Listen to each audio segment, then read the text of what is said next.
నల్గొండ జిల్లాలో ఓ private travels bus దొంగతనం జరిగింది. గుర్తు తెలియని వ్యక్తులు 23 లక్షలు అపహరించారు. బాపట్లకు చెందిన వెంకటేష్ అనే వ్యక్తి 23 లక్షల రూపాయలు ఉన్న బ్యాగ్తో విజయవాడ నుంచి హైదరాబాద్కు వెళుతున్నాడు. టిఫిన్ చేసేందుకు ఉదయం నల్గొండ జిల్లా నార్కెట్పల్లి దగ్గర ప్రైవేట్ ట్రావెల్స్ బస్సును ఆపారు. బాధితుడు వెంకటేష్ టిఫిన్ చేసేందుకు వెళ్లి తిరిగి వచ్చేసరికి బ్యాగు మాయమైంది.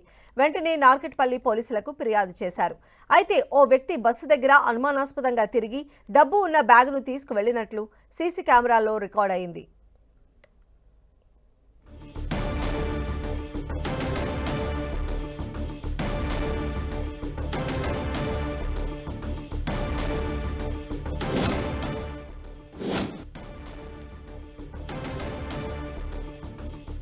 నల్గొండ జిల్లాలో ఓ ట్రావెల్స్ బస్సులో దొంగతనం జరిగింది.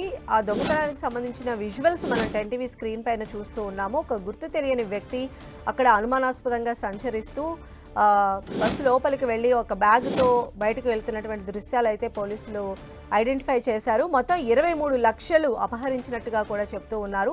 అయితే బాపట్లకు చెందిన వెంకటేష్ అనే వ్యక్తి ఈ 23 లక్షల రూపాయలు ఉన్న బ్యాగ్తో విజయవాడ నుంచి హైదరాబాద్ వెళ్తూ ఉన్నాడు. అయితే టిఫిన్ చేసేందుకు ఉదయం నల్గొండ జిల్లా నార్కెట్పల్లి దగ్గర ప్రైవేట్ ట్రావెల్స్ బస్సును ఆపారు. బాధితుడు వెంకటేష్ టిఫిన్ చేసేందుకు వెళ్లి తిరిగి వచ్చేసరికి బ్యాగు మాయమైంది. వెంటనే నార్కెట్పల్లి పోలీసులకు అతను ఫిర్యాదు చేశారు. అయితే అక్కడ సీసీటీవీని పరిశీలించినప్పుడు ఒక వ్యక్తి బస్సు దగ్గర అనుమానాస్పదంగా తిరిగి డబ్బు ఉన్న బ్యాగును తీసుకువెళ్తున్నట్లుగా అక్కడ సీసీ ఫుటేజ్ ద్వారా రికార్డ్ అయింది. పోలీసులు దీన్ని పైన దర్యాప్తు చేస్తూ ఉన్నారు.